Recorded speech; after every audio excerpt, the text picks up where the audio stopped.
Yo, Shield Crew, welcome back to the channel, man. Check it out. I just want to tell you all, really cool stuff, man. We are part of the content creator program for the first Berserker Khazan. Now, we've been there for a while. I did a video a while back announcing that, but this is another one announcing that very same thing. I'm excited to bring you more content regarding this game and getting opportunity to play more of the game, whether it's another playtest, release, or just, again, early access and stuff like that.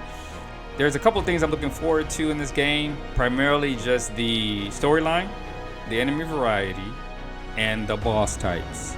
That's primarily it. I think for the most part, when you talk about, video games today, weapon variety, blocking, parrying, I've been playing games a long time, so I'm less inclined to be interested in weapons and parrying and blocking because that's pretty standard stuff to me. I have good reaction timing.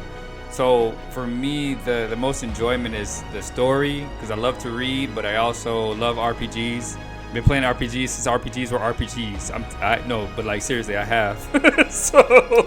so for me, it's a big deal to dig into the story and to challenge myself with different bosses. But when it comes to weapons and stuff, I'm like, okay, yeah, pick it up. Slash, okay, block, parry, dodge, slash, like it.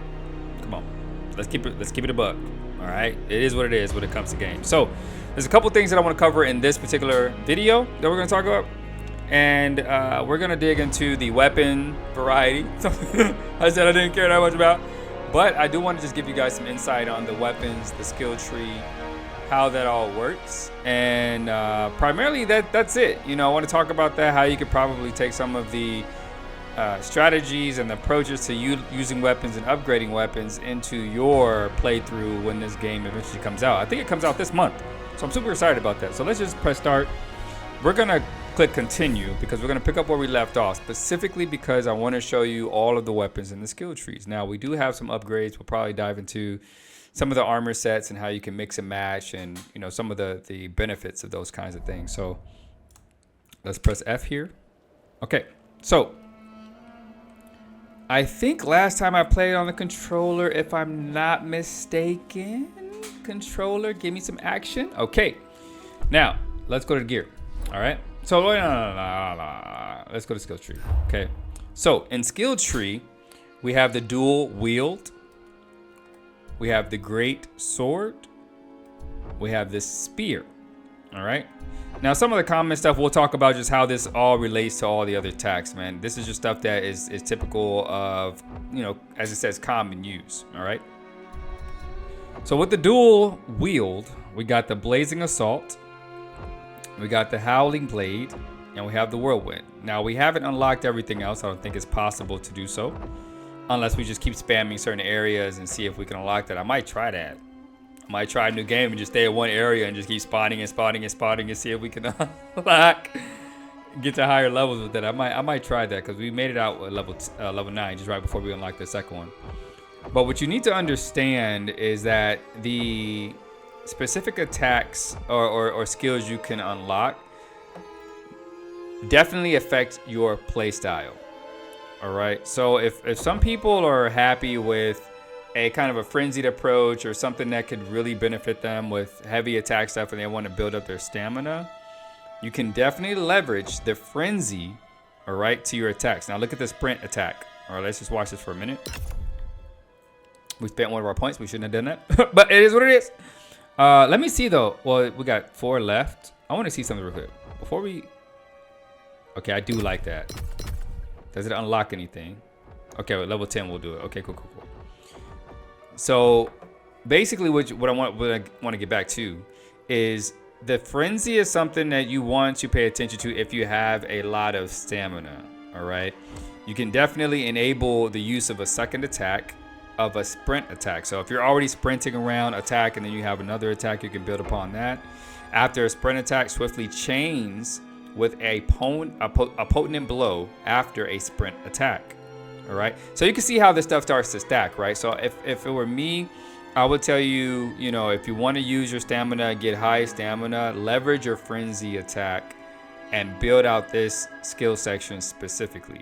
Okay, this will definitely cause a lot more damage, allow you to do follow-ups if you're already sprinting around trying to avoid or evade. Okay, so that's the kind of If you have like an avoid playstyle, you're not really blocking that much, you're not really getting really good at the parries, definitely get the stamina up and then just work with the frenzy. Now, some people could probably benefit from, staying with the basic of the swift attacks, because these are pretty cool. I mean, if we look at it right here, during swift attack, dodge swift attack or blowback vengeance executes consecutive attacks with a potent blow during a swift attack. So this one's pretty cool. This is like the combo continuation of attacks, which is really, really cool. And I want to say this is a standard for most of the stuff that's in here. Yeah. So I'm not aware of how much stamina this may use, or if it does use stamina at all. For instance, if you do an attack and then you roll into this combo, it just does that with the current stamina, with the initial stamina that you utilized, right? So it doesn't cost extra. Something we'll have to think about.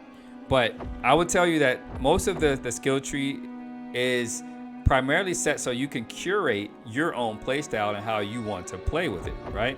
So if we look at some of these things here, penetrate, this is stuff that gets you into a situation quicker or out of a situation, right? So it decreases stamina cost for dodging. During a dodge, it enhances the attack activated by pressing the swift attack button while dodging, right? So when you think about your playstyle, if you are a dodger, if you are someone who wants to utilize that stamina again, right? So if you pair frenzy with penetrate, you'll be able to dodge, use your stamina, attack, do some crazy damage, and then dodge out of the way. Let's even look at this one. Recover stamina upon performing a brink dodge. So if you get perfect dodges, bro, and you recover stamina, listen to me. Perfect dodge, stamina recovery. Perfect dodge, stamina recovery. Attack, frenzy. Now you see how this can start to stack. I would tell you, if you are having problems with perfect parrying and blocking, and you're like, well, I can just mostly dodge, focus on penetrate and frenzy. All right, penetrate and frenzy, if you're gonna dual wield, I think is a perfect place to be. And then slightly work on your guard. So here, deals damage to enemies upon performing a brink guard. Decreases stamina consumed upon a successful guard. So if you're thinking about working on your parrying and your blocking, and that's kind of who you are, you're like, yo, I'd rather not dodge, I'd rather parry. You could work on your guard skill tree and just stay in this space, okay? I would tell you, don't worry about penetrate, don't worry about, frenzy. Just do guard and then work on your potent blow and your swift attack. That's what I would say do. That's just my personal opinion. Now, if we move over to Greatsword, it's a different setup. What you all have to realize is if you upgrade in specific weapons, they do not carry over to other weapons, except for common. I want to say common carries over, but we'll get to that. So as it says here, for the actual swift attack, okay, we see that there's a swift attack specifically for the Greatsword. Now, I would suggest you take the same strategy and apply it to the Greatsword. All right. So if your Greatsword, as we look at it, increase the range of a charged potent blow, while charging a potent blow, guard against enemy attacks, right? So this is just helping you guard against that, so there's no damage taken. And then leaps high in the air and plunges the sword vertically down into the enemy's head. That's crazy. But yeah, potent blows are finishing, I guess you could say, effects that allow you to do quick damage or finish your opponent quickly, right? Or at least protect yourself. Now with swift attack, what we have to realize is this is technically the same as anything else. It's just to increase your attack, get your attacks out quicker. And then we have unbreakable. Now let's look at increases poise and decrease damage taken when attacking. When taking damage while attacking, increases the damage to ongoing attack and gain spirit, right? So when you think about Greatsword, I want to say it's your typical approach to Greatsword, right? You're going to be a heavy body tank like scenario. So when you go and pick this, build out yourself as a tank if you're going to be a Greatsword player, or you're going to switch between dual wield and Greatsword or Greatsword and spear. I would suggest picking two that you'd rather go with, two to keep it flexible, dual wield or spear, or Greatsword or spear. I think spear is a great combination with either of the other two, so we'll talk about that. But when you come into here, we're not going to even dig into overrun, even though it says quickly delivers an additional attack after a dodge attack, all right? This is what I told you before, dodge and blocking. I will tell you right now, if you're going to be a tank and you're going to build out that way, just go with guard. Just go with guard.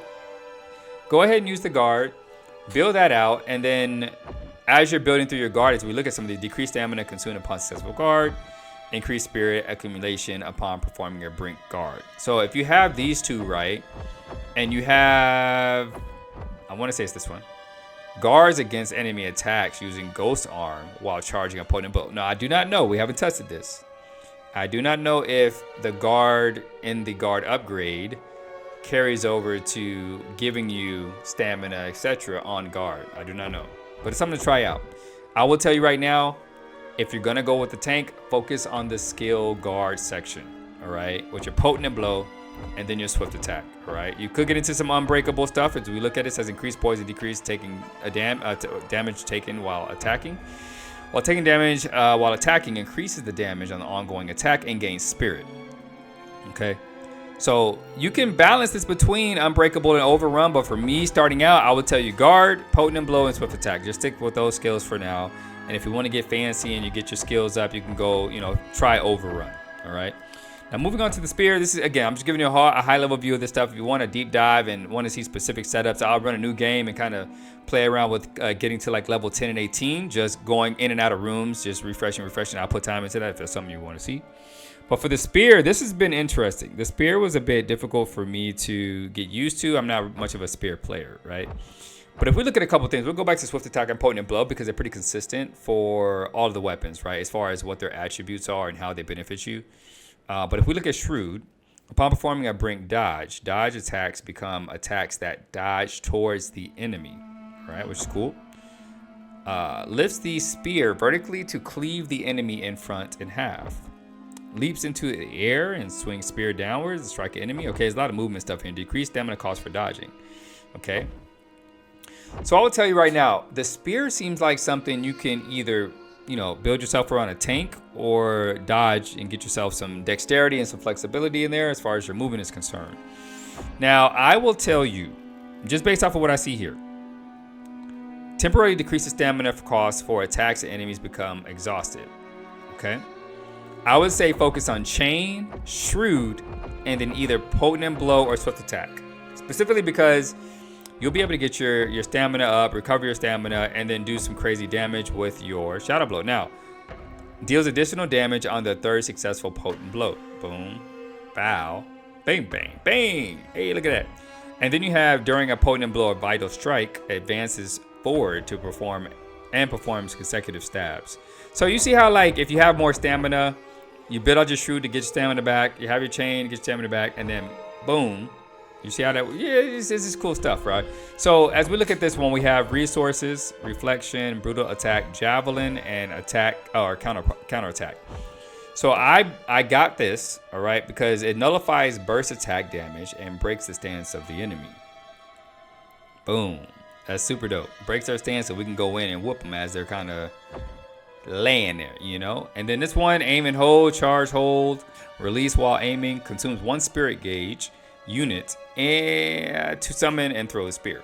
Cool stuff right there. I like it. And then reflection. Parries the enemy's attack, dealing significant stamina damage and briefly disabling defensive actions. So this totally breaks them down. So I will tell you, for the most part, the way that I play, reflection, the javelin, and the counter attack were my things, right? As I told you before, this is somewhat, I said this game reminds me of Kratos because of the spear and some of the weapons and just some of the lore. But if you really think about it, I told you before, the spear is a good partner or combination with either the great sword or the dual wield, just going through the upgrade tree. I would not say in the skill tree upgrade great sword, dual wield, spear, all of the, no. Pick 2. Either dual wield or spear or great sword and spear. That's just my thing to help you get the most out of the skills to ensure you have a very enjoyable game playthrough, right? So when it comes to common, the reason why I said the spear, I would say focus on javelin, all right? Counter attack and then reflection. For me, parrying is a big deal, so any benefits that I can get out of it would be great. So damage taken or decreased damage taken while using reflection, okay? Deals damage upon a successful reflection. All of this stuff is super legit, all right? So if we do parries, with the reflection, boom, there's so many benefits that come out of that. So if you're a parry person, Make it happen. If you are not a parry person, you might not want to do that. You know what I'm saying? You might not even focus on that. You might want to come here to resources. Let's look at this really quick. Gain 1 spirit gauge unit when interacting with a lacrum. Okay, gain spirit, take a damage. Yep. Gain spirit upon performing a brink dodge. Okay. Increases the spirit upon attack. Okay, yeah. So if you are somebody who can't really get the parries down, I would say don't even play in this space. Go straight for resources and then javelin and counterattack. Okay. That'll keep you pretty much safe. That'll let you attack often. And then make sure you can recover stamina. And then make sure you can do extra damage. Call it a day. All right. So that's pretty much what I want to do is show you the skill tree, right? Now, what we're going to do now is we're going to look at some of the gear. Now, what I said in the beginning of the video is the gears have certain types of combinations that you can put together. Just like many, RPGs or Souls-like games, they all have armor sets that give you specific benefits, and this game is no different. Here we have the Soul Eater helm, and this is what you get after conquering the inner demon and y'all becoming partners, right? As you can see here, they have these icons that tell you the types of weapons and armor that are in the combination to gain specific attributes. Again, no different than RPGs and Souls-likes. But if you see here, it says if you have 2 armor sets, you get 100 stamina. If you have 3 armor sets, you get enemy defeated, health recovery, 5%. So every enemy defeated, you get 5% health, which is dope. We're gonna have to, yeah. We're gonna have to look at that. But then it's your brutal attack for 4 armor pieces, and then 5 for armor weapon combo pieces, and then 6. Learn Phantom Judgment, which is crazy. What is Phantom Judgment? We're gonna figure out what that is. But it's the same for everything else. Like the Volk's Warrior's Helm, it's just you automatically get 155 defense. And that carries over to all the armor pieces. So this one's 225. This one's 136, right? So if you want the Volk's Warrior's wrist guard, that's just a heavy. I would say, to be honest with you, the Volk's Warrior is like a heavy tank build. So let's just say you went with the Volk's Warrior armor. You went with the Great Sword. And then you focused on, let me go back to the skills, the skill tree so we can see that really quick. But if you focus on the Great Sword, right, you would do guard, potent and blow, and you would probably do unbreakable, right? Yeah. So you focus on unbreakable, guard, and potent and blow. So listen, if you combine that with the Volk's armor, bro, stop playing with me. Like that is just it's just crazy. That would just be a dynamic, crazy thing. So essentially, just from looking at the armor, man, you got a couple of strategies to think about that do not even include resource management or consumables. This is primarily just upgrading, getting the right weapon sets that can help you build out your specific build. And I would encourage you all, after you watch this video, download the demo, try out some of this stuff. Try out, building a tank, getting your great sword, getting specific armor sets that you can essentially build your play style around. And let me know, what you've done. And if this helped you, let me know. If it didn't, let me know. It's fine. I'm working on it. The content will get better, I promise you. But I definitely wanted to bring this to you all and just show you some of the attributes of the game when it comes to the skill tree, the weapons themselves, and the armor. Diving back into it, man, because I didn't cover it too much, right? I didn't cover it too much as far as the weapons were concerned. So let's take a look at what I got. So I got the Ancient Warrior's Worn Duel and dual wield, and that's 145 attack, willpower scaling B 55, strength scaling C 32. Against remnants, damage is 20% increase. Charge attacks, damage 4. Okay, and you got the great swords. I mean, they're just showing some cool stuff in here. I wish we could see the full look of the weapon, but and then we got the spear, right? Oh, that's how. Okay, got it. Okay, so we're gonna go ahead and just equip all the good stuff. All right. And we're back out of here, and let's just see really quick. We'll equip this. Do we have anything else? No, we don't. I wonder, when do we get the other pieces? Maybe if we have to fight the Soul Eater again, maybe. Yeah, we'll leave it there. So We got the stamina 100, which is super dope. All right, so we're stamina. I don't even know where does it say. I don't see it on here. But oh, max stamina 1356. I see. Reading is fundamental. But no, man, this is it. I just want to show you guys, you know, more of the game and you know, the skills and whatnot and what that requires. But look at us. Look at us, boy. We look good, don't we? Can't wait for this game to come out, man. Super excited about the game coming out. Again, you all let me know what you think. Let me know what you think about the skills, the game itself, and if you play the demo. But until then, Chill Crew, you know what to do. Stay cool. Peace.